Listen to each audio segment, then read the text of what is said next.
ya ake bukata in yi addu'a? Abu na farko ana so ka sa ikhlasi a ranka, ka gane cewa Allah ne za ka roƙa, Allah ne shi ne ubangijinka, bai da abokin tarayya. Ba kana yin addu'a dan ka burge wa'anda ke tare da kai suna cewa amin ba. In dan ka burge su ne kake ta zuba doguwar addu'a, a ce kai malamin nan yau ya zuba addu'a, a wajen Allah zero ko sauraron ka ba zai yi ba, saboda ba a samu ikhlasi a cikin ta ba. Dole a samu ikhlasi, don Allah ya ba mu sharɗi idan za mu yi addu'a, yace fad'ullaha mukhlisina فادعوا الله مخلصين له الدين ولو كره الكافرون. Allah yake fad'ullaha, ku kira Allah, ku roki Allah, mukhlisina lahu din, kuna masu tsarkake addini a gare shi. Kenan addu'a tana buƙatar me? Tana buƙatar ikhlasi. Ina fata an gane wannan. Bayan ka samu ikhlasi, yayin da zaka yi wannan addu'a ana buƙatar ka ɗaga hannunka sama, ka ɗaga hannayenka sama. An ruwaito hanyoyi da dama na ɗaga hannayen. Wani lokaci manzo Allah sallallahu alaihi wasallam zai addu'a sai ya haɗa hannayensa biyu haka, bayan hannun yana kallon ƙasa, tafin hannun yana kallon sama. Hadisai sun zo da wannan siga.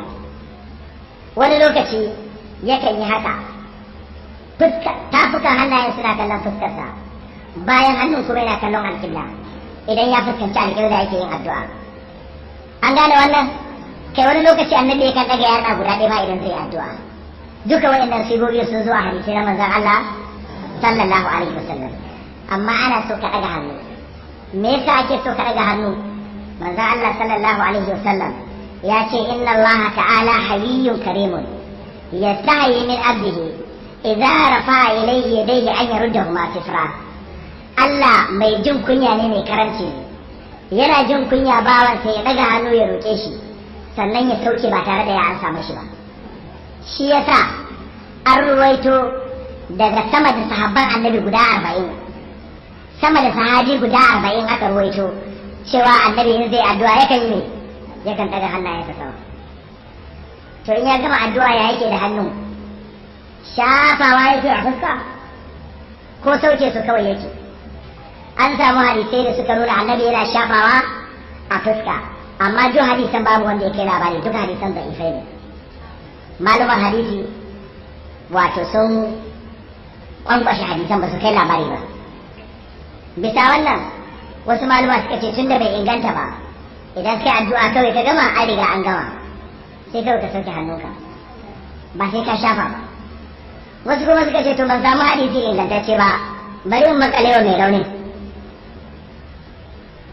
Kaga shi wannan sai kaga sai ya shafa, amma ba dole ne sai ka shafa ba, domin hadisan maluma hadisi duka sun yi magana a kansu. Ina fata an gane wannan. Sannan yayin da ka daga hannun za ka yi addu'a, ka daga hannu za ka yi addu'a, in za ka fara addu'a ana so ka fara da rabbi, rabbi ko rabbana, rabbana ko ya rab, ya rab, ka kira Allah da rububiyarsa.